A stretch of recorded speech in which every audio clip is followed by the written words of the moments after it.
nokunqila okungamandla. Ngalomhla sifaka abantwana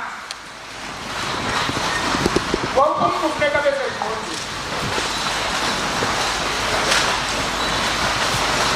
Ngexesha lethu ke ingqibe yenza nonsense ibizazi bijongene nakuyo, ngoba besilindele uba ingqibi iredi izakwenza ngendlela efanelekileyo umsebenzi wayo. Now kufuneka bonke abafana basezingqondweni, ngoba ngoku xa kugqitywa usetyenzwa kufuneka sisebenzile owethu umsebenzi.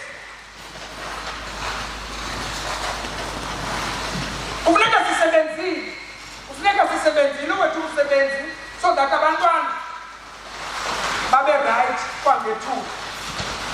Kungaxaki into yobana abantwana bangade basweleke kuba sinqile sonke, akho mntu uhoyileyo uba kwenzeka ntoni. Abantwana abazi kwale nto kufuneka beyenzile, amahlazo esiwenzayo nee-drugs.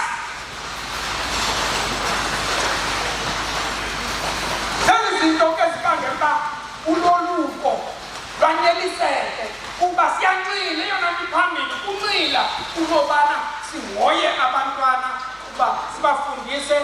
Funeka ngomso bakhule, xa kusisa ngomso sebekwazi ukuba ngokwabo laa msebenzi.